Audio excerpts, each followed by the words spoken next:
అందరికీ వందనాలు. బైబిల్లో యోహాను సువార్త 4వ అధ్యాయము 31 నుంచి కొన్ని విషయాల్ని చూద్దాం. అందుకాయన, భుజించుటకు మీకు తెలియని ఆహారం నాకు ఉన్నదని వారితో చెప్పగా, శిష్యులు ఆయన భుజించుటకు ఎవడైనా ఏమైనను తెచ్చునేమో అని ఒకనితో ఒకడు చెప్పుకొనిరి. యేసు వారిని చూచి, నన్ను పంపిన వాని చిత్తము నెరవేర్చుటయు ఆయన పని తుదముట్టించుటయు నాకు ఆహారమై ఉన్నది అనే విషయాలు పోయిన వారం చూడగలిగాం. అంటే ఒక క్రైస్తవుడు ఎలాంటి ఆకలితో ఈ భూమి మీద బతకాలి అనే విషయాల్ని యేసు ప్రభు ఆయనకి ఆకలిగా ఉండేటప్పుడు శిష్యులు ఆహారం తీసుకొస్తే ఈయన చాలా మంచి పని చేశారు, నాకు ఆహారం ఆకలేస్తుందని చెప్పలేదు, కానీ దేవుని పని చేయటం, అది ముగించడం నాకు ఆహారం అయి ఉందని చెప్పారు. ఆ విషయాలు చెప్తూ కూడా కిందన 35వ వచనంలో ఇలా అంటున్నారు, ఇంకా 4 నెలలైన తరువాత కోతకాలము వచ్చనని మీరు చెప్పుదురు కదా, ఇదిగో మీ కన్నులెత్తి పొలములను చూడుడి, అవి ఇప్పుడే తెల్లబారి కోతకు వచ్చి ఉన్నవని మీతో చెప్పుచున్నాను అని చెప్తూ, విత్తువాడును కోయివాడును కూడా సంతోషించినట్లు కోయివాడు జీతము పుచ్చుకొని నిత్య జీవార్థమైన ఫలము సమకూర్చుకొనుచున్నాడు, విత్తువాడకుడు కోయివాడకుడు అను మాట ఈ విషయంలో సత్యమే. మీరు దేనిని గురించి కష్టపడలేదో దానిని కోయుటకు మిమ్మల్ని పంపితిని, ఇతరులు కష్టపడిది మీరు వారి కష్టఫలంలో ప్రవేశించున్నారని చెప్పారు. ఇక్కడ విషయాలన్నీ మనం చూస్తే ప్రాముఖ్యంగా 35వ వచనంలో ఉన్న భాగాన్ని మనం ఈరోజు ధ్యానం చేయడానికి ప్రయత్నించేద్దాం. ఏంటనంటే, యేసు ప్రభు ప్రయాణంలో ఉన్నారు. ఎక్కడి నుంచి ప్రయాణం అయ్యి వెళ్తున్నారు? ఆయన యోదయ నుంచి గలిలయకు వెళ్ళేటప్పుడు మధ్యలో సమరయ ప్రదేశానికి వచ్చారు. అక్కడ సమరయిత స్త్రీతో మాట్లాడుతున్నప్పుడు ఈయన ఆహారం కోసం లేనప్పుడు శిష్యులు వెళ్ళి తీసుకొని వచ్చారు. వచ్చిన తర్వాత ఆయన వారితో మాట్లాడేటప్పుడు, నిజానికి ఒకసారి ఆలోచించండి, ఈయనేమో సమరయుల దగ్గరికి వెళ్ళొద్దన్నాడు, కానీ సమరయులతో మాట్లాడుతున్నాడు అనే సందిగ్ధం ఒకటి వాళ్ళకి. ఇప్పుడు వాళ్ళు వచ్చిన తర్వాత ఆహారం నాకు దేవుని దగ్గర ఉందని చెప్పాడు, దేవుని పని చేయడమే ఆహారం అని చెప్పాడు. రెండోది ఏం చెప్తున్నాడు అని అంటే, ఇదిగో చూడండి పొలం ఉంది కదా, 4 నెలలైన తర్వాత అది కోతకు వస్తుందని మీరు చెప్తారు, మీ కనులు చూడండి అది ఇప్పుడే రెడీగా ఉందని ఆయన చెప్తా ఉన్నాడు. వీళ్ళకి అసలు ఏంటో ఆ విషయాలు అన్నట్టుగా చాలా గమ్మత్తుగా ఉంటాయి. ఎందుకు? ఈయనేమో ఆకలేస్తానని విషయం మేము ఆహారం తెస్తే ఏంటో యేసుప్రభు ఎలా చెప్తున్నారని ఆలోచించేటప్పుడు ఆయన దేవుని సంగతులు మీరు తెలుసుకోవాలి ఏది చేసినా అనే విషయాన్ని ఇక్కడ తెలియపరుస్తున్నారు. అంటే సమరయుల దగ్గరికి ఎందుకు వెళ్లాల్సి వచ్చింది అని అంటే, వారి హృదయాలు దేవునికి దగ్గరగా ఉన్నాయి, దేవుని మాట తీసుకోవడానికి సిద్ధంగా ఉన్నాయి అని దేవుని చేత యేసు ప్రభు ఎరిగిన వాడై అక్కడ ఈ విషయాన్ని చెప్తా ఉన్నాడు.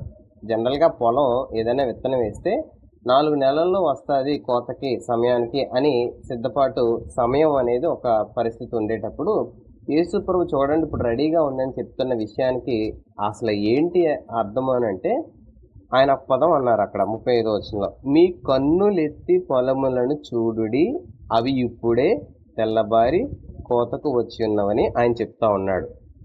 4 నెలలు పట్టాల్సింది ఇప్పుడే రెడీగా ఉంది అని అంటే, ఆయన పొలం గురించి మాత్రమే ఆ విషయాలు చెప్పలేదు, కానీ ఒక వ్యక్తి జీవితం మనం ఎప్పుడు కూడా ఆలోచిస్తే, వీళ్ళు దేవునికి దగ్గరగా ఉన్నారు, ఈ మాట చెప్తే వారు దేవుని దగ్గరికి వస్తారు అనే అభిప్రాయం మనకు కొన్ని సందర్భాల్లో అనిపిస్తూ ఉంటుంది. దేవుడు మనల్ని రకరకాలుగా ఈ భూమి మీదకి తయారు చేశాడు. ఖండాలుగా, దేశాలుగా మనుషులు విభాగింపబడి భూమి అంతా కూడా నిండించారు. ఎంత నిండించినప్పటికీ కూడా దేవుడికి తెలియని ప్రదేశం కానీ, దేవునికి తెలియని ప్రజలు కానీ, దేవునికి తెలియని ఏ రకమైన జనాంగం కానీ ఎవరైనా ఉన్నారా అంటే ఎవ్వరూ లేరు. అందరికీ ఆయన తెలిసిన వారే. అయితే ఇప్పుడు భూమి మీద ఉండే పశువులు కానీ, లేకపోతే జంతువులు కానీ, లేకపోతే సముద్రంలో ఉండే చేపలు కానీ, ఇలా అన్నిటికీ కూడా ఏ రకమైన లక్ష్యం లేదు. ఏంటి వాటి లక్ష్యం అని అంటే, ఆహారం తినడం, సంతానం కలిగించి వారి ఫ్యామిలీని వృద్ధి చేసుకోవడం. ఈ రెండే ఆ జంతువులకు ఇవ్వబడినవి. కానీ మనిషికి ఏమి ఇవ్వబడింది? ఆలోచిస్తే అప్పుడు మనకి దేవుని ఉద్దేశాలు ఏంటో తెలుస్తాయి. కానీ మనిషిగా మనం ఏం ఆలోచిస్తాం? నిజానికి ఫుడ్ ఏంటి అని ఆలోచిస్తాం, మా ఫ్యామిలీ ఎలా ఉందని ఆలోచిస్తాం, లేకపోతే మంచి జాబ్ చేసుకున్నామా, బాగా చదువుకున్నామా, మంచి ఫ్రెండ్స్ ఉన్నారా, ఇదే ఆలోచిస్తాం. ఒక జంతువు అలా బ్రతికింది అని అంటే మనం అనుకోవచ్చు. కానీ మనిషిగా బతుకుతున్నామని అంటే మన స్పెషాలిటీ అనేది ఒకటి ఉంటుంది. బైబిల్లో ఒక మాట ఇలా ఉంది. ఒకసారి ఇర్మియా 1వ అధ్యాయము ఈ మాట చదువుదాం. ఇర్మియా 1వ అధ్యాయము 4వ వచనం నుంచి ఈ మాటలు ఉన్నాయి. ఏమనంటే, యెహోవా వాక్కు నాకు ప్రత్యక్షమై ఇలాగు సెలవిచ్చెను, గర్భములో నేను నిన్ను రూపింపక మునుపే నిన్నెరిగితిని, నీవు గర్భము నుండి బయలుపడక మునుపే నేను నిన్ను ప్రతిష్ఠించి తిని అని చెప్తున్నాడు ఆయన. అంటే నువ్వు ఇంకా కడుపులో ఇంకా ఫామ్ అవ్వక ముందే ఆయన నీ గురించి తెలుసుకున్నాడంట. రెండోది, నువ్వు బయటికి ఇంకా రాకముందే, ఆ గర్భంలో నుంచి భూమి మీదకి రాకముందే నీ గురించి ఆయన ఒక ప్రణాళిక సిద్ధపరిచి నిన్ను దాని కొరకు సిద్ధంగా ఉండాలని ఆశపడతా ఉన్నాడు. ఒక మనిషిని దేవుడు ఏర్పరచుకునేటప్పుడు ఎక్కడ ఏర్పరుస్తాడనంట? గర్భంలో ఉండేటప్పుడే, ఇంకా దానికి పిండంగా రూపం ఏర్పడక ముందే ఆలోచిస్తాడంట. కానీ మనం ఏమనుకుంటామనంటే, ఎప్పుడైనా దేవుడు నాతో మాట్లాడితే, నాకు చెప్తే, లేకపోతే నాకు కల వస్తే, నాకు దర్శనం వస్తే, లేకపోతే ఎవరైనా పాస్టర్ గారి ద్వారా నాతో మాట్లాడితే, ఎవరైనా ప్రవక్త నాతో చెప్తే అప్పుడు ఆలోచిద్దాంలే దేవుడి గురించి, దేవుని పని గురించి. ఈలోపు నా గురించి, నా పనుల గురించి, నేనేం చేద్దాం, ఇవన్నీ ఆలోచించడానికి ప్రయత్నం చేస్తాం. నిజానికి మనం భూమి మీద వచ్చాము అని అంటే దాని అర్థం ఏంటి? దేవునికి ఒక ఉద్దేశం ఉంది, దేవునికి ఒక పని ఉంది, దేవునికి ఒక ప్రణాళిక ఉందని అప్పుడే డిసైడ్ చేసాడు దేవుడు. కానీ మనం ఎప్పుడు ఆలోచిస్తాం? మనకేదో తెలిస్తే, మనకేదో వస్తే. ఇప్పుడు ఆలోచించేటప్పుడు నేను దేవుని సంబంధిని అని అనేటప్పుడు నాకు దేవుని సంగతులు అర్థమవుతాయి. నేను దేవుని సంబంధిని, నేను దేవుని కొరకు ఈ భూమి మీదకి వచ్చాను, నా ద్వారా దేవుడు పనిచేయడానికి సిద్ధపడుతున్నాడనే ఆలోచన స్పృహ ఎప్పుడైతే నాకు మొదలై నన్ను నేను అన్నిటికంటే ప్రత్యేకంగా దేవుని సంగతులు తెలుసుకోవడానికి ఎప్పుడైతే నా మనస్సుని, నా శరీరాన్ని, నా ఆలోచనల్ని దేవునికి అప్పగిస్తానో అప్పుడు దేవుని ఉద్దేశాలు బయలుపరచబడతాయి. నిజానికి చెప్పండి, దేవుని సంగతుల కొరకు నేను సిద్ధపడే మనస్సు మనకు ఉంటుందా? లేకపోతే ఇంకేమైనా ఆలోచిస్తామా? రకరకాలు ఆలోచిస్తూ ఉంటాం, రకరకాల పరిస్థితులు వెతుకుతూ ఉంటాం. అలా వెతుకుతున్నారు శిష్యులు. ఏంటి ఈయన సమరయస్త్రీతో మాట్లాడుతున్నాడు అని అనుకునేటప్పుడు, వెళ్ళొద్దని చెప్పాడు కదా, ఇశ్రాయేలీల దగ్గర కదా ముందు వెళ్ళమన్నాడు, ఇప్పుడు ఈయన ఎందుకు మాట్లాడుతున్నాడంటే దేవుని ప్రణాళిక తెలిస్తే అది ఎప్పుడు చేయాలి, ఎలా చేయాలో తెలుస్తుంది. నిజానికి ఒకసారి ఆలోచించండి, యేసుప్రభు చెప్పాడు కదా వెళ్ళొద్దని. ఇప్పుడు ఆయన మాట్లాడేటప్పుడు ఆయన మాట పోయినట్ట ఉన్నట్ట శిష్యుల దగ్గర? ఈయనేమో వెళ్ళొద్దన్నాడు, ఇప్పుడేమో వెళ్ళి ఈయన మాట్లాడుతున్నాడు. ఆ సిచ్యువేషన్ ఎలా ఉంటుంది? ఫేస్ చేయగలమా? ఎదుర్కోగలమా? ఒకరికి ఒక మాట ఇచ్చేసిన తర్వాత ఆ మాట దేవునికి ఇష్టం కాదు అని నీకు తెలిస్తే ఇక్కడ యేసుప్రభు చేసినట్టు మనం చేయగలమా? అమ్మ నేను మాట ఇచ్చాను, అలా కాదు, దేవుడి పద్ధతి ఇది కాదంట, నేను అలా చేయను అని చెప్పేయగలమా? ఒక యవనస్తుడు యూత్ మీటింగ్కి వచ్చాడు. యూత్ మీటింగ్కి వచ్చి ఆ మీటింగ్ అంతట్లో మాట్లాడేటప్పుడు అంటే దేవుని ఇష్టంలో నా భాగస్వామిని ఎలా ఎంచుకోవాలనే మీటింగ్ అన్నమాట అది. అయితే అక్కడికి వచ్చి కూర్చొని వింటున్నాడు జాగ్రత్తగా. స్టార్టింగ్ నుంచి చాలా ఆసక్తిగా చూస్తున్నాడు, అసలు ఏంటి ఈ విషయాలు ఎలా ఉన్నాయేంటి అని. అలా నెమ్మదిగా ఒక సబ్జెక్ట్లో, అంటే ఆ టీచ్ చేసేటప్పుడు, ఆ బోధించేటప్పుడు మధ్యలో ఒక లెసన్ వచ్చింది. ఏంటనంటే ప్రేమించడం గురించి వచ్చి, నువ్వు ప్రేమించడానికి ఇష్టపడుతున్న పద్ధతి తప్పు, దేవుడు నీ గురించి ప్లాన్ చేశాడు, నీ లైఫ్ పార్ట్నర్ని దేవుడు చూస్ చేసుకుంటాడు అని చెప్పారు. చెప్తే తనకి ఒకసారి ఆలోచనలో పడ్డాడు. జనరల్గా ఎవరైనా వినేటప్పుడు, ఆసక్తిగా వినేటప్పుడు సడన్గా ఆలోచనలో పడితే ముఖం తెలిసిపోతే తెలియదు, కావలికలు తెలిసిపోతే లాస్ట్కి ఆఖరికి వచ్చేసరికి అది విడిచిపెట్టాలి అన్నట్టుగా చెప్పారు. మనోడు నించోన్నాడండి. నించొని సాక్ష్యం చెప్పాడు అందరి ముందు. ఏంటనంటే, నేను 7 సంవత్సరాల నుంచి ప్రేమిస్తున్నాను, ఈరోజు దేవుడు నాతో మాట్లాడాడు, నేను ఆ అమ్మాయిని దేవుని దేవుని పక్షంగా విడిచిపెట్టేస్తున్నాను, తనతో చెప్తాను, దేవుడు నా పట్ల ప్లాన్ కలిగి ఉన్నాడు, నేను ఇలాంటి పని చేయడం తప్పు, నేను వదిలేస్తాను అని చెప్పి సాక్ష్యం చెప్పాడండి. 7 సంవత్సరాల నుంచి ప్రేమలో ఉన్న ఒక వ్యక్తి దేవుడు చెప్తున్న వాక్యంలో నుంచి ఒక మాట తనతో మాట్లాడిన వెంటనే ఆ మాట మార్చుకోవడానికి ఇష్టపడ్డాడు. మాట ఇచ్చి 7 ఏళ్ళు నడిచిన తర్వాత వెంటనే వదిలేయడానికి ఇష్టపడ్డాడు. ఒకసారి ఆలోచించండి, మనం అలాగ దేవుని మాటకు లోబడే వారిగా ఉంటామా? యేసుప్రభు అదే అంటున్నాడు, మీ కన్నులు ఎత్తి చూడండి, మీరేమనుకుంటున్నారు అది కాదు, మీరేం చేయాలనుకుంటున్నారు అది కాదు, మీ జ్ఞానాన్ని బట్టి కాదు, మరొక పరిస్థితిని బట్టి కాదు, దేవుడు ఏం చేయాలని కూడా అది చూడండి అని చెప్పి చెప్తా ఉన్నాడు. దేవుడు ఏం చేయాలనుకున్నాడు అది చూడాలి అనుకునేటప్పుడు నాకు అవమానం వస్తుందా, లేకపోతే నేను వారి మధ్య ఈ మాట మీద నిలబడ్డాను, ఇన్ని రకాలుగా నా గురించి మాట్లాడినా అవన్నీ కాదు, నేను దేవుని మాటకు లోబడతాను, దేవుడు చెప్తున్న పద్ధతికి విధేయత చూపిస్తాను, దేవుడు ఎలా నన్ను నడవమంటే అలా నడుస్తానని చెప్పి నన్ను నేను సైతం మార్చుకోవడానికి ఇష్టపడాలి. ఒప్పుకుంటుందా మనసు? ఒప్పుకుంటుందా? ఒప్పుకోదు. ఒకసారి ఆలోచించండి. ఈ సందర్భాన్ని కొంచెం ఒక్కొక్క అడుగు లోపలికి ఆలోచించడానికి ప్రయత్నం చేద్దాం. ఏంటనంటే, ఇప్పుడు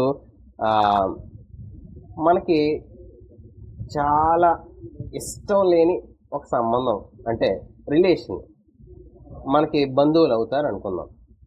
అస్సలు ఇష్టం లేదు. అస్సలు ఇష్టం లేకపోతే వాళ్ళు దేవుని నమ్ముకోలేదు. మనకొకరు మన బంధువులు అస్సలు ఇష్టం లేదు, వారు దేవుణ్ణి నమ్ముకోలేదు. జాగ్రత్తగా వినండి. అయితే దేవుని వాక్యం నీకు వినపడింది. ఏమని వినపడింది అని అంటే, నీకు అన్యులతో సాంగత్యం చెయ్యొద్దు అని దేవుని మాట మందిరంలో బోధిస్తున్నారు. ఇప్పుడు నీకేమని వినపడుతుంది దేవుని మాట?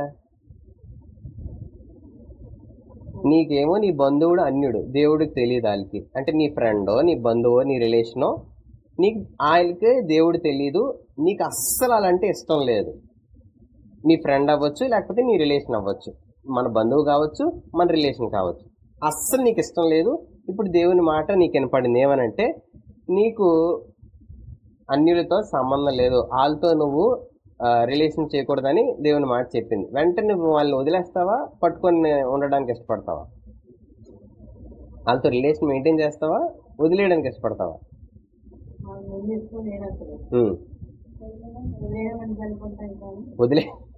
వదిలేయడమే మంచిది అనుకోండి. ఎందుకు అమ్మా దేవుడు నాతో మాట్లాడేశాడు అని చెప్పి వదిలేస్తాం. నిజానికి ఆ మాట యొక్క అర్థం ఏంటి? అన్యులతో సాంగత్యం చేయడం ద్వారా నీ జీవితాన్ని దేవునికి దూరంగా అయిపోతావేమో చూసుకో అని. నీకు దేవుడు ఆ వ్యక్తిని సంబంధం పెట్టాడు అని అంటే, అంటే నీ రిలేషన్ పెట్టాడు అని అంటే, నీకు స్నేహితుడిగా నీకు ఆ వ్యక్తి వచ్చాడు అని అంటే, అతను వదిలేమనా, అతని విషయంలో దేవుని గురించి అతనికి చెప్పమనా? ఏం ఆలోచిస్తాం? ఇతడి దేవుడు తెలియదు కదా, తనకి దేవుని గురించి చెప్దాము అనే మనసు మనకు వస్తుందా? ఎలాంటి వాళ్ళతో మనం ఫ్రెండ్షిప్ చేయకూడదా, ఇన్ని దూరం పెట్టేద్దాం, వీడు అసలు నాకు నచ్చడు అని చెప్పి వాళ్ళని దూరం పెట్టడానికి ఇష్టపడతామా? ఖచ్చితంగా దూరం పెట్టడానికే ఇష్టపడతాం. ఎందుకు అని అంటే, మనకాడు నచ్చడు. ఇది ఫస్ట్ క్రైటీరియా. దేవుడికి ఏది నచ్చుతుందో చేయడానికి ఇష్టపడి చేయడం మొదట ఆ యవనస్తుడు తను ఎంచుకున్న ప్రేమించిన అమ్మాయి దేవుని ఉద్దేశం కాదనంటే వదిలేశాడు. అది చాలా గొప్ప లక్షణం, అంతగా దేవుని మాటకు లోబడిన లక్షణం. ఇది దేవుని మాటకు ఎందుకు లోబడడం కాదు అని అంటే, ప్రతి వ్యక్తిని దేవుడు గర్భంలో నుంచే ఆయన ప్రణాళిక కలిగి ఉన్నాడు కాబట్టి కొంతమంది మనం పెడతాడండి. అది ఎలా ఉంటారు అని అంటే, బయట నుంచి వచ్చే కోడలు అవ్వచ్చు, లేకపోతే బయట నుంచి వచ్చే అల్లుడు కావచ్చు, ఏదైనా మన కుటుంబంలో ఒక వ్యక్తి చేర్చబడినా, మన జీవితంలోకి ఒక వ్యక్తి వచ్చినా, మనం పనిచేసే ప్రదేశంలో ఒక వ్యక్తితో పని చేయాల్సి వచ్చినా, లేకపోతే మనకు వెళ్తున్న స్కూల్లో ఒక వ్యక్తితో గడపాల్సి వచ్చినా, ఎక్కడైనా ఒక వ్యక్తితో దేవుడు మనకి కొంత సమయం ఏర్పరిచాడు అని అంటే, వారితో కొంత సమయం మనం ఉండాల్సి వస్తుంది అని అంటే, నువ్వు వారి జీవితంలో దేవుణ్ణి ఎలా పరిచయం చేయగలమో, దేవుడి గురించి ఎలా చెప్పగలమో అనే చాలా ఆలోచన ఆశ పడుతుంది. ఎందుకు? ఇక్కడ ఆయన చెప్తా ఉన్నాడు, 4 నెలల టైం పడుతుంది అని ఆలోచించకండిరా బాబు, మీకు సమయం దొరికినప్పుడు వారికి దేవుని గురించి చెప్పడానికి ప్రయత్నం చేయడానికి ఇష్టపడండి. దేవుని సమయం వెతకండి. దేవుడు ఏం కోరుకుంటున్నాడో అది చూడడానికి ప్రయత్నం చేయండి అని చెప్పి యేసు ప్రభు చెప్తా ఉన్నారు. ఈరోజు మనకు నచ్చని విషయం అయితే, నచ్చని వారైతే వారి గురించి మనం ఆలోచించే ఆలోచన దేవుని వాక్యాన్ని మనకు నచ్చినట్టుగా మలుచుకుంటాం కదా. దేవుని ఉద్దేశాన్ని మనకు నచ్చినట్టుగా మార్చేసుకుంటాం. కానీ ఎప్పుడు అలా చేయకూడదు. దేవుడి ఉద్దేశం ఏంటో అనేది మనం హృదయం తెరిచి వెతకడానికి ప్రయత్నం చేయాలి. అప్పుడు దేవుని సంగతులు ఏంటో మనకు అర్థమవుతాయి. అప్పుడు మనం అందరినీ ప్రేమించగలుగుతాం. అందరి పట్ల దేవుని ఉద్దేశం ఏంటో తెలుసుకొని వారికి దేవుని పరిచయం చేయగలుగుతాం. ఇలా మనం నడుచుకోవడానికి ఎప్పుడు కూడా ప్రయత్నం చేయాలి. ఇప్పుడు మనం ఎదురు చూస్తున్నాం, ఏదైనా దేనికోసమైనా ఎదురు చూస్తున్నాం అనుకోండి. అంటే ఒక ఉద్యోగమే అవ్వచ్చు, లేకపోతే పెళ్ళి అవ్వచ్చు, ఇంకేదైనా ఎదురు చూస్తున్నాం అనుకోండి. అలా ఎదురు చూసేటప్పుడు దేవుని మాట, ఒక వాగ్దానం వచ్చింది అనుకోండి, దేవుడు నీ హృదయ వాంఛని తీరుస్తాడు అని. అప్పుడు ఎలా ఉంటుంది మనకి దేవుని మాట? జరిగిపోవాలి ఈ మాట, దేవుడు నాతో వాగ్దానం చేశాడు, ఇది ఎలాగైనా నెరవేరాలి అని చెప్పి ఎంత ఎదురు చూస్తాము అని అంటే, ఎన్నాళ్ళ నుంచో అనుకుంటున్నాం, ఎన్నాళ్ళ నుంచో ప్రార్థన చేస్తున్నాం, ఎన్నాళ్ళ నుంచో సిద్ధపడుతున్నాం, జరిగిపోవాలి ప్రభా. ఇప్పుడు ఇలా ఎదురు చూసేటప్పుడు ఏదైనా సంబంధం వచ్చినా, లేకపోతే ఏదైనా ఉద్యోగం ఆఫర్ మనకి ఒక 5,000 కడితే మీకు ఉద్యోగం వచ్చేద్దాం ఇలా చెప్పారనుకో, దేవుడు చెప్పాడు నెరవేరుస్తారని 5,000 కట్టేయమనేమో ఉద్యోగానికి. మన మైండ్ ఏమో అనిపిస్తుంది? దేవుడు చెప్పాడు, దేవునికి సహాయం చేయడం అవుతుంది. అప్పుడు దేవునికి సహాయం చేయగలమా? మనం చేయగలమా? మనిషి బుద్ధి అలా ఆలోచిస్తుంది. ఎందుకు? దేవుడు వాగ్దానం చేశాడు కదా నెరవేరిపోద్దని. దొంగ పద్ధతుల్లోని దొంగదారుల్లో మనం చేయడానికి ప్రయత్నం చేస్తే దేవుని ఉద్దేశాన్ని ఎంత మాత్రం కూడా మనం నెరవేర్చలేము. ఇక్కడ ఆయన చెప్తున్న పద్ధతి ఏంటంటే, కన్నులు ఎత్తి దేవుని ఉద్దేశం ఏంటో చూడండి, దేవుని ఆలోచన ఏంటో చూడండి, దేవుని పద్ధతి ఏంటో చూడండి. ఆయన నెరవేర్చాల్సిన ఆ సంగతి మనం తెలుసుకోకపోతే మీకు నచ్చింది నెరవేర్చుతారు, మీకు ఇష్టమైనది చేస్తారని చెప్పి యేసు ప్రభు విషయాలు చెప్తా ఉన్నాడు. ఇప్పుడు ఒకసారి ఈ సందర్భాన్ని ఒకసారి ఆలోచించండి. ఏంటనంటే, తప్పు మార్గంలో నువ్వు ఉన్నావు కాబట్టి ఆయన శిక్ష నీ మీదకి వస్తుంది, ఈ రోజే నువ్వు చచ్చిపోతావు అని చెప్పి దేవుని వాక్యం చెప్పింది. ఇప్పుడు అది వెంటనే జరిగిపోవాలనుకుంటావా? ప్రభా ప్రభా ప్రభా ఈ రాత్రి నన్ను కనికరించు. ఇచ్చికి అడిగాడు కదా, ప్రభా నాకు కొంచెం సహాయం చేయి, నాకు కొంచెం హెల్ప్ చేయి, నాకు కొంచెం బాబు సమయం ఇందాకలేమో అది వెంటనే నెరవేరాలనుకుంటున్నాం, ఇప్పుడేమో కొంచెం ఆలస్యం అయితే బాగును అని ఆశపడతా ఉంటాం. ఏంటి మనిషి యొక్క బాధ? తనకు నచ్చితే ఒకలాగా, నచ్చకపోతే ఒకలాగా. ఈ ఉద్దేశం మనుషులు ఎప్పుడు ఉండకూడదు. మరి ఎలా స్పందించాలి అని అంటే, దేవుడు చెప్తున్న ప్రకారం మనం లోబడ్డానికి మన శరీరాన్ని లోపరచాలి. దేవుడు వద్దన్న వాటి విషయంలో మనల్ని మనం దూరపరచుకొని ఎలాగాని వెతకాలి. దేవుడు కోరుకున్న వాటి విషయంలో పరిగెత్తడానికి ఇష్టపడాలి. అది నీ వల్ల కాదని నీ శరీరం చెప్తున్నా, నీ ఆలోచన చెప్తున్నా, నీ మనసు చెప్తున్నా, ఈ దేవుడు చెప్పాడు అది ఎలా చేయాలి, ఎలా నెరవేర్చాలని వెతకాలి. ఒక సంబంధమే అయితే దాన్ని ఎలా సమాధాన పడాలి, ఎలా వారిని నేను సంపాదించుకోవాలి, ఎలా వారి జీవితంలో దేవుడిని నేను విత్తుకోవాలి అనే సంగతిని నేను చూసుకోవాలి. దేవుని యొక్క ఆత్మ, ఒక మనిషి చచ్చిపోతే దాని యొక్క విషయంలో లెక్క చెప్పాల్సిన బాధ్యత మన మీద ఎంతైనా ఉంటుంది. ఒక బ్రదర్ చెప్పారు ఏంటనంటే, తనకి తన స్నేహితుడికి గొడవ అయిందంట. చాలా రోజులు దూరంగా ఉన్నాడు. అయితే కొద్ది సంవత్సరాలు గడిచిపోయిన తర్వాత తనకి ఒకసారి ఇప్పుడు కలిస్తే హాయ్ అని చెప్పి పలకరించాడు, మాట్లాడాడు. అంటే అంత స్నేహంగా ఏం మాట్లాడలేదు. తర్వాత మళ్ళీ ఒకసారి మెసేజ్ పెట్టాడంట, హాయ్ ఎలా ఉన్నావని. రోడ్డు కలిసినప్పుడు మాట్లాడాం కదా, ఇంకెందుకులే ఇప్పుడు మళ్ళీ చాటింగ్ చేస్తే అది మా సంబంధం పెరిగిపోతుంది, వద్దులే అని చెప్పి మనోడు రిప్లై ఇవ్వలేదు. ఆ నెక్స్ట్ రోజు తనకు వార్త అందిందంటే ఏంటనంటే, తను చనిపోయాడు, క్యాన్సర్ ఆఖరి స్టేజ్లో ఉన్నాడని చెప్పి ఒక వార్త వచ్చిందంట. దీని హృదయం ఎంతో వేదన. అసలు ఎందుకు పెట్టాడో మెసేజ్, ఏం చెప్దాం అనుకున్నాడో పాపము. కనీసం నేను పలకరించుంటే బాగున్ను, మాట్లాడుంటే బాగున్ను, ఏదైనా చెప్తున్నామో ఏమైనా మాట్లాడుతున్నామో అని ఎంతో బాధపడతా ఉన్నాడు. ఇప్పుడు ఆ మనిషి ప్రాణం తిరిగి వస్తుందా? రాదే. చచ్చిపోకముందే అవకాశం నీకు తనే ముందుకు వచ్చాడు. ఈరోజు బ్రతుకున్న వాళ్ళు ఎంతో మందితో మన హృదయంలో ఎన్నో తెలియని గాయాలు మనం అనుభవిస్తూ, వాళ్ళ విషయంలో దుఃఖపడుతూ, వాళ్ళకి ఏదో అవ్వాలని, ఏదో జరగాలని ఎదురు చూస్తున్న మనతో వాళ్ళు రేపు దేవుని వద్దకి వెళ్ళిపోయే సమయం ఎప్పుడో మనకు తెలియదు. ఈరోజు నీతో దేవుడు ఉన్నాడని చెప్పుకుంటున్న మనం ఒకరి జీవితాల్లో దేవునిని విత్తే అవకాశం ఎప్పుడొచ్చినా దాన్ని విడిచిపెట్టుకోకూడదు. ఏ మనస్పద్ధతితో దూరమైన, ఏ విషయాల్లో మనకి ఒకరికి ఒకరి మధ్య ఎడబాటు వచ్చినా సమాధాన పడడానికి దారులు వెతకాలి తప్ప దేన్ని కోలుగొట్టుకోవడానికి ఎప్పుడు కూడా అవకాశం వెతకొద్దు. కొన్ని సంగతులు బైబిల్లో చూస్తూ కొన్ని విషయాలు ఆలోచించడానికి ప్రయత్నం చేద్దాం. ఏంటనంటే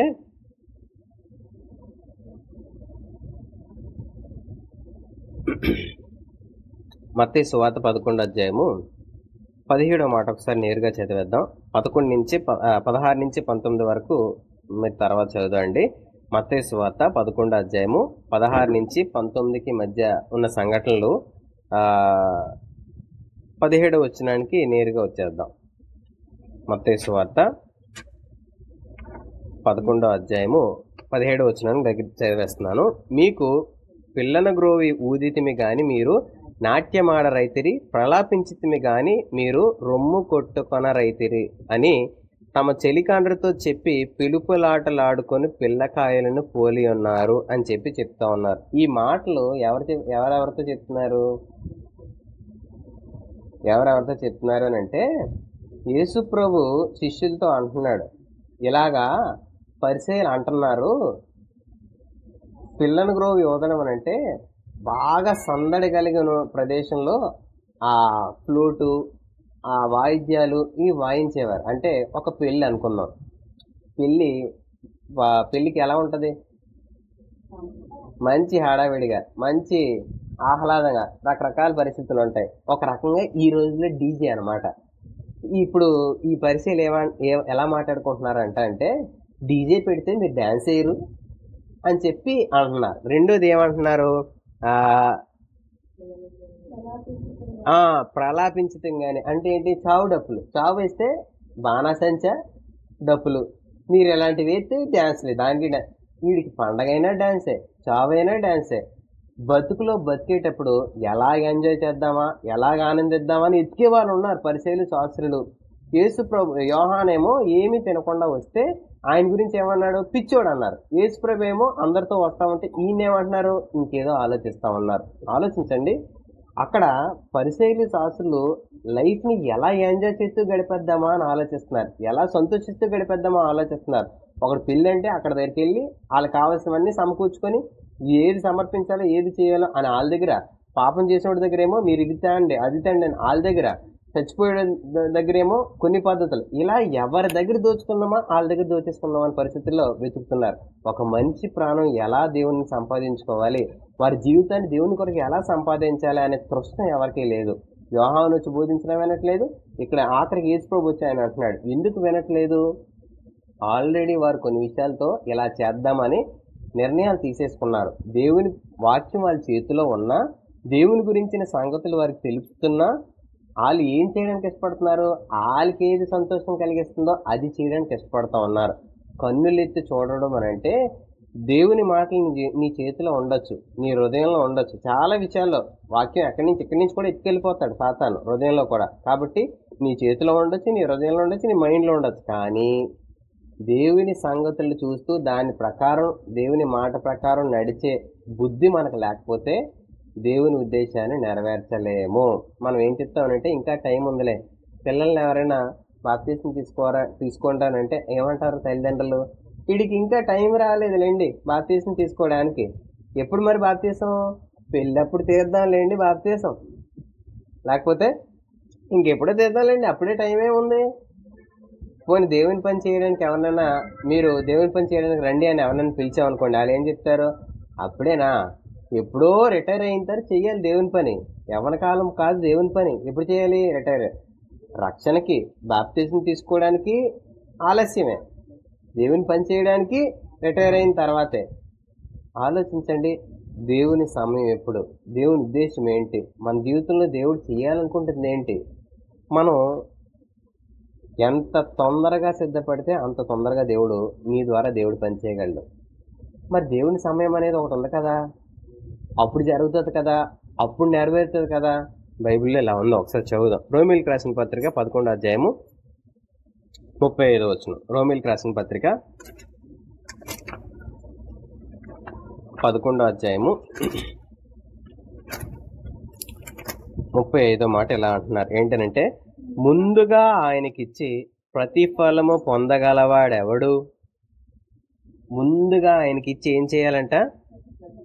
ప్రతిఫలము పొందాలి అని ఆశపడతా ఉన్నాడు. అంటే ఈరోజు దేవుని పని, దేవుని ఉద్దేశం, దేవుని ఆలోచన మనం చేయడానికి దేవుడు నన్ను ఎప్పుడో ఏర్పరచుకున్నాడని తెలుస్తున్న మనకి ముందుగా ఆయనకి ఏమంటున్నాడు?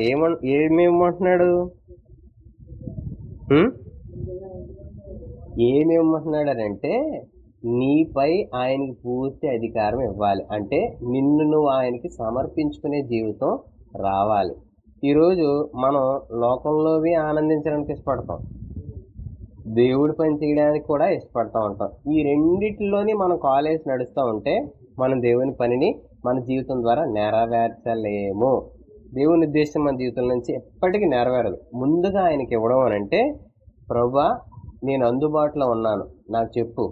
ప్రభా నీ మాట వినడానికి నేను సిద్ధంగా ఉన్నాను, నాకు బోధించు అని దేవుని మాట కొరకు ఎదురు చూసి, అవకాశం ఎప్పుడు దొరుకుతుందా అని ఎదురు చూసే వ్యక్తులుగా మనం ఎప్పుడు సిద్ధపడాలి. ఎందుకు అనంటే, నశించిపోయేవారు చాలా మంది ఉన్నారు. ఎంతమంది పుడుతున్నారో అంతమంది చచ్చిపోతున్నారు ఈరోజు లోకంలో. అంటే ఈరోజు చచ్చిపోతున్న వారి విషయంలో బతుకున్న మనం ఏం చేయగలుగుతున్నాం? క్రైస్తవులం అని చెప్పుకుంటున్న పేరు సరిపోద్దా మనకి? దేవుని కోసం ఏదైనా చేయగలగాల? ఖచ్చితంగా చేయగలగాలి. ఎక్కడికో వెళ్ళి ఏదో చేయొద్దు. మనం బతికి ఉన్న ఏ ఇంటి దగ్గర అయితే మనం ఉంటున్నామో ఆ చుట్టూ ఉండేవారికి వీరు దేవుని వారు, వీరితో దేవుడు ఉంటాడు అన్న ఒక ఉనికిని మనం తెలియపరచలేకపోతున్నాం అని అంటే దేవుని పని మనలో ఇంకెక్కడికో వెళ్ళి చేయవలసిన లేదు. మన చుట్టూ ఇంటి వారే మన వెలుగుని చూడగలగాలి, మన మాటలో చూడగలగాలి, మన క్రియలో చూడగలగాలి. వారు ఏ రకమైన పరిస్థితినైనా సరే నీతో దేవుడు ఉన్నాడు అనే మాట ఖచ్చితంగా చెప్పగలగాలి. అలాంటి అవకాశం ఎప్పుడు వస్తుందో చెప్పండి? ఎప్పుడు వస్తుంది అవకాశం? క్రిస్మస్ అప్పుడు కేక్ ఇస్తాం కదా అప్పుడే. మరి ఎప్పుడు? మనస్పర్ధ వస్తుంది కదా, అంటే పడని సందర్భం వస్తుంది కదా, అప్పుడు మనం ఎలా రెస్పాండ్ అవుతామో దానిని బట్టి నువ్వు దేవుని సంబంధమా కాదా అనేది గుర్తుపట్టే అవకాశం వస్తుంది. కానీ మనం ఆ అవకాశాన్ని తీసుకొని వారి దేవుని పరిచయం చేసే సందర్భాన్ని వాడుకుంటామా? నీ కోపాన్ని తీర్చుకునే సందర్భాన్ని వాడుకుంటామా? దేని వాడతాం? మన కోపాన్ని తీర్చుకునే సందర్భం అవకాశం దొరికిందిరా అని వాడుకుంటాం. కానీ ప్రభా నువ్వు నాలో ఉన్నావు, నువ్వు ఎలా బ్రతికావో నేను కూడా అలాగే బతుకుతానని అవకాశం తీర్చుకొని అప్పుడు నిన్ను నువ్వు ఆయనకి అప్పగించుకోవాలి. ముందుగా ఆయనకి ఇచ్చి ఆయన ఉద్దేశాన్ని నెరవేర్చడానికి అప్పగించుకోవాలి అని అంటే, నీ హార్ట్ని ఏం చేయాలనుకుంటుందో దాన్ని దేవునికి అప్పగించి, ప్రభా నువ్వేం చేయమంటావు చెప్పు. అందుకే ఆయన పైన వచ్చిన అంటాడు, ప్రభు మనస్సుని ఎరిగిన వాడెవడు, ఆయనకు ఆలోచన చెప్పిన వాడెవడు, ముందుగా ఆయనకిచ్చి ప్రతిఫలం పొందగలవాడెవడు, ఆయన మూలమునను, ఆయన ద్వారాను, ఆయన నిమిత్తమును సమస్తము కలిగి ఉన్నది. ఈరోజు ఒక పరిస్థితి నీ జీవితంలో అనుమతించబడింది అని అంటే, ఒక వ్యక్తి నీ పక్కన ఉన్నాడు అని అంటే అది దేవుని ఉద్దేశం. ఆ వ్యక్తి నిన్ను గొడవాడినా, నీతో ఇంకే రకంగా నేను ఇబ్బంది పెట్టడానికి ప్రయత్నం చేసినా దేవుని ఉద్దేశం చేతనే సమస్తం కలిగి ఉండి నీ పక్కగా వచ్చింది, నీ ఇంట్లోకి వచ్చింది, నీ హృదయంలోకి వచ్చింది, నీ జీవితంలోకి వచ్చింది. అది నీ జీవితంలోకి వచ్చినప్పుడు నువ్వు నీ మనసు దేవునికి ఇచ్చి దేవుని ఉద్దేశం ఏంటో నెరవేర్చడానికి నీ జీవితాన్ని అప్పగించాలి. అది నీ కన్నులెత్తి దేవుని వైపు చూడడం అంటే. కానీ మనం ఏం చేయడానికి ఇష్టపడతాం? మనకి ఏది కావాలో అది చేయడానికి ఇష్టపడతాం, మనకి ఏది నచ్చుతుందో అది చేయడానికి ఇష్టపడతాం, మన మనసు చెప్పిన మాట వినడానికి ఇష్టపడతాం. దేవుని ఉద్దేశాన్ని కన్నులెత్తి చూడకపోతే, దేవుని ఉద్దేశం సంగతులు చేయడానికి మన హృదయాన్ని అప్పగించుకోకపోతే, ఈ భూమి మీద ముగించినప్పుడు నీ ఇష్టాన్ని నెరవేర్చుకున్న వాడుగానే నువ్వు మిగిలిపోతావు తప్ప నిన్నెందుకొరకు దేవుడు ఈ భూమి మీద పంపించాడో అది నీ ద్వారా నెరవేరదు. నెరవేరాలంటే ఏం చేయాలి? దేవుని సంగతులు ఏంటో తెలుసుకోవాలి, ఆయన ఉద్దేశం ఏంటో తెలుసుకోవాలి. దానికి మన మనస్సు ఆయనకు అప్పగించి మనపై పూర్తి అధికారం దేవునికి ఇచ్చేవారిగా మారాలి. అలా మారినప్పుడు మాత్రమే మన జీవితంలో దేవుని ఉద్దేశం అనేది జరుగుతూ ఉంటుంది. ఒక మాట చూద్దాం. రోమీయులకు రాసిన పత్రిక 13వ అధ్యాయం 11వ వచనం. రోమీయులకు రాసిన పత్రిక 13వ అధ్యాయం 11వ వచనం.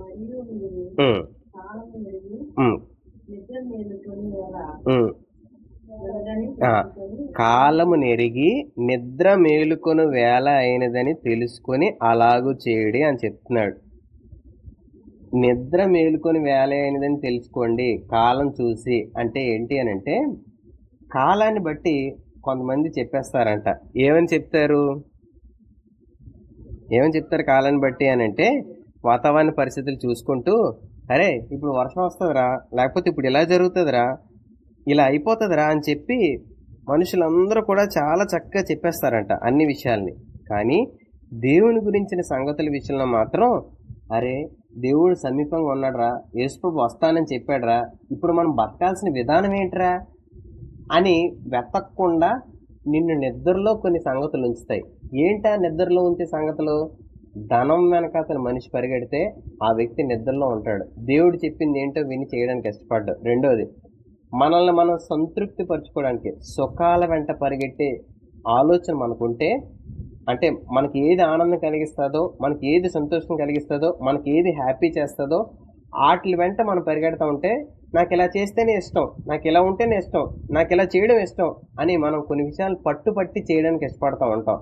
అలా చేయడానికి ఇష్టపడుతున్న వారు నిద్రలో జోగుతున్న వాళ్ళు దేవుని సంగతులు వినలేరు, దేవుని ఉద్దేశం వారి జీవితంలో నెరవేర్చలేరు. ఈ మాట ఖచ్చితంగా మనం హెచ్చరికగా తీసుకోవాలి. ధనం వెంట పరిగెట్టినా, ఇష్టాలు కోరికల వెంట పరిగెట్టినా మనం నిద్రమత్తులోనే ఉండిపోతాం. మూడోది ఏంటంటే కక్ష, పగ. రివెంజ్ తీర్చుకోవాలనుకున్నాడు నిద్ర వస్తుందా? మాట వేసుకున్నాడు ఎదురు చూసినట్టు ఎదురు చూస్తాడంట. ఏమి ఎదురు చూస్తాడు? ఆడు ఎలా దొరుకుతాడా, ఎలా పట్టుకోవాలా, ఎలా నాశనం చేయాలా, ఎలా వాడిని పడగొట్టాలా, ఆలోచన అంతా ఇదే. నీ హృదయంలో ఒకరి గురించిన ద్వేషం, ఒకరి గురించిన పగ, ఒకరి గురించిన కక్ష దాచుకొని ఉంటే నువ్వు దేవుని పని ఎప్పుడు చేస్తావు? దేవుని సంగతి నీకు ఎప్పుడైనా పడతాయి. దేవుని ఉద్దేశాలు ఇప్పుడు అర్థమవుతాయి, ఇప్పుడు నెరవేర్చగలవు, ఎప్పుడు తీర్చగలవు. బతుకుతున్న బతుకంతా కూడా అంతేనా? అందుకే ఆయన హెచ్చరిస్తున్నాడు, కాలము నెరిగి నిద్ర మేలుకొని వేళ అయినదని తెలుసుకొని నీ పొరుగుని ప్రేమించయ్యా. నీ పక్కనున్న ప్రేమించు, నీ జీవితంలో అనుమతించబడిన ప్రేమించు. నీ జీవితంలో ఒక 5 నిమిషాలు ఉండడానికే వచ్చి ఉండొచ్చాడు, లేకపోతే ఒక 10 సంవత్సరాలు ఉండడానికి వచ్చి ఉండొచ్చు, 15 సంవత్సరాలు ఉండడానికి వచ్చి ఉండొచ్చు. అయిపోయిన తర్వాత ఒక్కసారి ఇలా బతుకుంటే బాగుండేదే, ఒక్కసారి ఇలా జీవించుంటే బాగుండేదే అని చచ్చిపోయిన తర్వాత బాధపడే కంటే, బతుకున్న మన జీవితంలో దేవుని కోసం బతికానురా, బతికినంత కాలం దేవుడు చెప్పినట్టుగా జీవించినంత కాలం కాలాన్ని గుర్తించి మన జీవితాన్ని మార్చుకోవాలి. సమయాన్ని గుర్తించి నిద్రలోంచి మేలుకోవాలి. ధనం వెంట పరిగెత్తినా, ఆనందాల వెంట పరిగెత్తినా, పగల వెంట పరిగెట్టినా, ఈ మూడు కూడా మనిషిని దేని కొరకు తీసుకెళ్తాయి అని అంటే, దేవుని ఉద్దేశాన్ని నెరవేర్చకుండా వారిని త్రోవ తప్పించేస్తూ ఉంటాయి. ఆఖరిగా ఈ మాటను చదువుకుందాం. ప్రకటన 14:15. ప్రకటన 14:15. అప్పుడు మరియొక దూత దేవాలయంలో నుండి వెడలి వచ్చి భూమి పైరు పండి ఉన్నది, కోటకాలం వచ్చినది, ఈ గొడవలు పట్టి పోయిమని గొప్ప స్వరంతో ఆ మేఘం మీద ఆశీనుడైన వారితో చెప్పాను. ఇప్పుడు యేసుప్రభు చెప్తున్న మాట ఏంటంటే, ఈ భూమి మీద అందరూ రెడీగా ఉన్నారు, దేవుని మాట విత్తండి అని చెప్తున్న మాటే ప్రకటన గ్రంథం వచ్చేసరికి మనుషులందరి గురించి దేవుడు చూస్తూ చెప్తున్నాడు. సమయం రెడీగా ఉంది, కోసేయండి, మంచివారిని దేవుని రాజ్యంలోకి, చెడ్డవారిని అగ్నిగుండంలోకి, నరకంలోకి అని చెప్పి ఒకరోజు ఈ స్టేట్మెంటే యేసు ప్రభు చెప్తాడు. ఒకరోజు ఈ వాక్యమే దేవుని దగ్గర నుంచి ఒక మాట పలుకుతుంది. ఈరోజు ఆలోచించండి, కోయబడే వారి గుంపులో మనం ఉండాలి అని అంటే, మనం కోయబడే వారిగా ఈ భూమి మీద బతుకుతూ దేవుని కొరకు ఆయన పనిచేసేవారిగా, ఆయన ఉద్దేశాన్ని నెరవేర్చేవారిగా ఉండాలి. అంటే దేవుడు ఏం చేయాలనుకుంటున్నాడు, ఎలా చేయాలనుకుంటున్నాడు అని కనిపెట్టే మనసు మనలో లేకపోతే కోయబడే గుంపులో మనం ఉండం. దేవుడు ఏం ఆలోచిస్తున్నాడు, ఏం చేయాలనుకుంటున్నాడు అని నేను భూమి మీదకి వచ్చిన ప్రణాళిక దేవుని ఉద్దేశం చేయడానికే. నేను భూమి మీదకి ఎందుకు పంపబడ్డాను అని అంటే, దేవుని ఉద్దేశం చేత పంపబడ్డాను, అది చేయడానికే పంపబడ్డాను అని గనక నేను ప్రయత్నం చేయకపోతే దేవుడు ఒకరోజు కోసే గుంపులో నేను చేర్చబడను, దేవుని దగ్గరికి వెళ్ళలేను. వెళ్ళాలి అని అంటే ఖచ్చితంగా నేను ఈ భూమి మీద దేవుని ఉద్దేశం నెరవేర్చాలి. కాకపోతే మనం దేని వెంట పరిగెడుతున్నామో ఆలోచించండి. దేవుని సమయం చెప్తూ ఉంటుంది. కాలమును ఎరిగి మనం ప్రతి విషయంలో ముందుకు వెళ్ళాలి, దాన్ని గుర్తుపట్టాలి. దేవుని ఆలోచన ఏంటి, దేవుని ఉద్దేశం ఏంటి, దేవుని సంగతులు ఏం చెప్తున్నాయి, ఏం చేయమంటున్నాడు, దేవుని మాట ఎలా బతకమంటున్నాడు అని ప్రతి దాన్ని వెతుక్కోవాల్సిన బాధ్యత మనదే, గుర్తించాల్సిన బాధ్యత మనదే. లూకా సువార్త 12వ అధ్యాయము 56వ మాట చదువుదాం. లూకా సువార్త 12వ అధ్యాయం 56వ మాట.